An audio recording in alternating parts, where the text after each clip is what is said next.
때는 1988년도, 제가 5살 때의 일입니다. 벌써 30년 가까이 지난 일이지만 그때의 기억이 아직도 선명하네요. 저는 아주 촌동네에 살았습니다. 버스가 하루에 3번밖에 다니지 않는 그런 동네였죠. 그때 당시 저는 유치원을 못 다니고 주산 학원을 다녔습니다. 그 학원에 가려면 어른 걸음으로 30분, 제 걸음으로는 1시간 정도 걸리는 제법 먼 거리였습니다. 당시 저는 집안 사정으로 인해서 아버지와 함께 살지 못했고 경로당을 하시는 조부모님과 함께 생활을 했습니다. 아침 10시쯤 할아버지 자전거 뒤에 타고 학원에 갔다가 용돈 50원을 받아서 1시나 4시에 오는 버스를 타고 다시 집으로 오곤 했습니다. 가을에서 겨울로 넘어가는 해가 점점 짧아져 가던 어느 날이었습니다. 바람이 살짝 서늘하게 느껴지는 그런 날이었죠. 전 그날도 어김없이 할아버지 자전거 뒤에 타고 주산 학원에 갔고 50원을 받았습니다. 학원을 마치고 1시에 오는 버스를 타야 하는데 학원 앞에 있는 문방구가 저를 이끌더군요. 맛있는 과자를 사 먹고 걸어갈까? 아니면 포기하고 버스를 타고 갈까? 그렇게 잠깐 고민했지만 참새가 방앗간을 그냥 지나칠 리가 없죠. 결국 50원으로 눈깔사탕 1개와 불량과자 1봉지를 샀고 야금야금 아껴 먹으며 길을 나섰습니다. 버스를 타는 대신 과자를 사 먹은 죄책감 때문인지 아니면 1시간이나 걸리는 집으로 빨리 가고 싶었는지 모르겠지만 평소에 잘 다니지 않았던 지름길로 발길을 돌리게 됩니다. 지름길을 통해서 집으로 가려면 작은 연못과 큰 연못을 지나가야 했습니다. 전 과자를 다 먹고 눈깔사탕을 한 손에 쥐고는 할짝이며 털레털레 걸어가고 있었습니다. 그렇게 작은 연못을 지나고 큰 연못을 지날 때쯤 제 나이 또래로 보이는 여자아이가 큰 연못 앞길에 앉아 손장난을 치고 있는 게 보였습니다. 당시에 저는 소심하고 내성적이었던 탓에 모른 척 지나가려고 하는데 갑자기 그 아이가 말을 걸어오는 것입니다.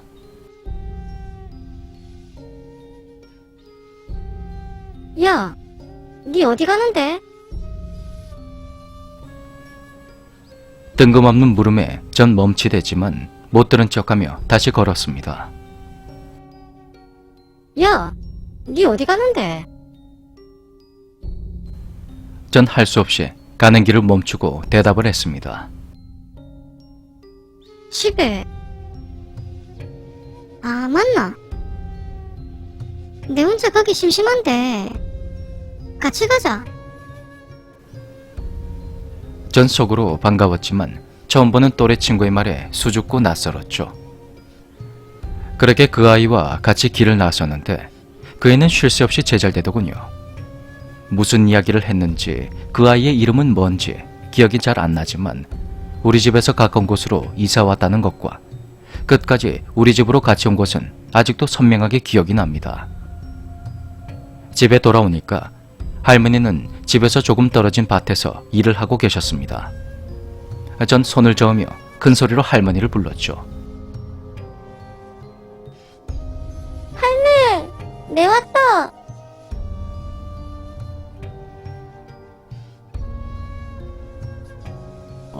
왔나? 집에 퍼뜩 들어가라. 할매 좀 이따 들어갔구마이. 아, 네. 집으로 그렇게 들어가려는데 그 애가 따라오면서 말했습니다. 내랑 조금만 더 놀자. 엄마가 늦게 온다 했거든. 뭔가 꺼림칙했지만 그 아이와 같이 대문을 열고 들어갔습니다. 문을 열어보니까 장독 위에 올려진 김이 모락모락 나는 밤이 바구니에 가득 담겨져 있더군요. 할머니가 저에게 간식으로 주려고 막 삶아서 장독 위에서 식히고 있었던 겁니다. 그 아이가 그걸 보더니 야, 내 밤 1개만 먹고 싶은데. 안 된다. 이따가 할배 할매랑 같이 놀게다. 딱 1개만 더. 맛있겠다. 먹고 싶은데. 그렇게 밤이 먹고 싶다며 저를 조르더군요. 할머니, 할아버지와 같이 먹으려 참고 있던 저는 대문 밖으로 나가서 할머니께 큰 소리로 말했습니다. 할매, 내 밤 한 개만 더 먹어도 되나? 아, 그래. 물어. 할머니의 대답에 전 신이 났고 밤 한 개를 집어 먹었습니다.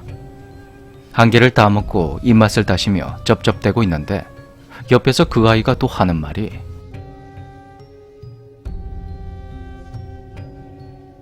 우리 하나씩만 더 먹자. 그러면서 저를 꼬시더라고요. 전 또다시 대문 밖을 나가서 또 할머니를 불렀습니다. 할매, 내 친구가 집에 놀러 왔는데 같이 밥 먹으면 안 되나? 한 개씩만 더 물게. 아이고, 가시나 바쁜데. 아, 다 먹어도 된다. 할머니의 말에 신이 난 저는 장독대로 뛰어 올라갔습니다. 그런데 순식간에 일어난 일이었습니다. 밤을 먹을 생각에 급하게 뛰어 올라가느라 뭔가에 걸려 넘어진 겁니다. 넘어지며 항아리에 턱을 부딪혔고 중심을 잡으려고 무심코 밤이 담긴 바구니를 잡은 것 같더군요. 장을 담가 놓은 항아리와 뚜껑이 박살이 나고 밤은 온 마당이 흩어지고 정말 정신이 하나도 없었죠. 전 순간 할머니께 혼나는 게 무서워서 바구니에 밤을 주워 담고 깨진 항아리 조각들을 모았습니다.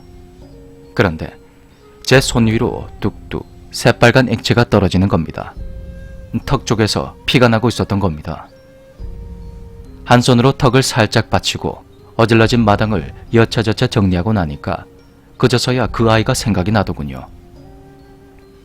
마당으로 시선을 돌려 그 아이를 쳐다봤는데 그 여자아이가 슬쩍 미소를 지으며 절 보고 웃고 있었습니다.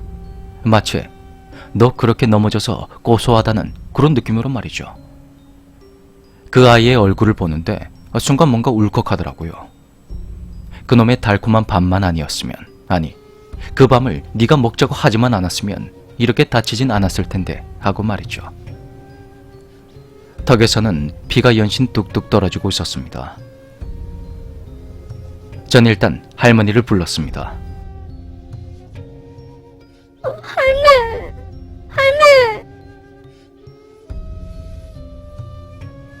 아이고, 가시나. 오늘 할미를 와 그리 찾노?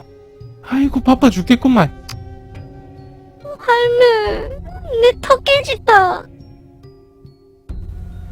저의 말에 깜짝 놀란 할머니는 하던 일을 멈추시곤 저에게 오셨습니다.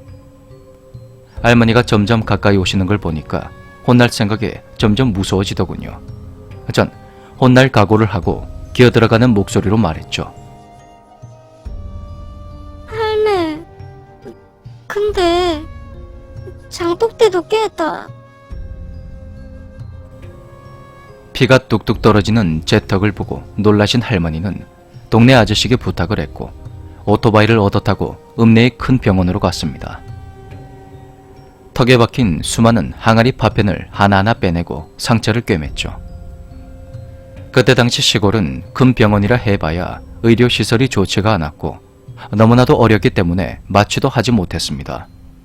하지만 치료받는 아픔보다 할머니께 혼이 날 게 더 무서웠던 저는 눈물 한 방울 흘리지 않고 그 치료를 받아냈습니다.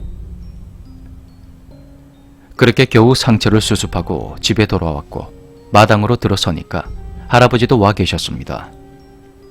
전 그때까지도 크게 혼낼 생각에 가슴 저리고 있었는데 할아버지께서는 말없이 제 등을 토닥여 주셨죠. 다음날 턱이 아프다는 핑계로 학원을 쉬고 방 안에서 동화책을 보며 뒹굴거리다가 어제 그 아이가 생각이 나서 그 아이의 집을 찾아보기로 했습니다.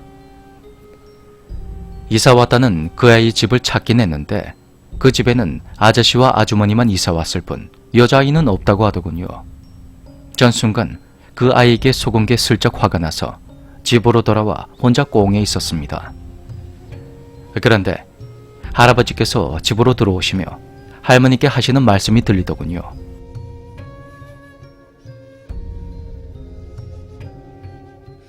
아유, 저짝에 김씨집 근처에 와 그 큰 연못 있더라 아이가. 그저께 그 연못에 애 하나 빠져 죽었다 카대. 아이고, 맞나? 가가 누구? 얼마 전에 정씨집 소녀 둘이 놀러 왔는데 큰아는 학교 때문에 먼저 올라가삐고 작은아가 빠지는 갑더라. 자랑 동갑이라더라. 할아버지가 저를 살짝 쳐다보며 그리 말씀하셨습니다. 아유, 세상에 어쩌다가 그랬다 카대. 그건 나도 잘 모르겠고 암만 찾아도 없어갖고 어제 신고하려고 정씨가 나오다가 연못에서 봤다 카대. 아이고, 정신에 가봐야 안 되나?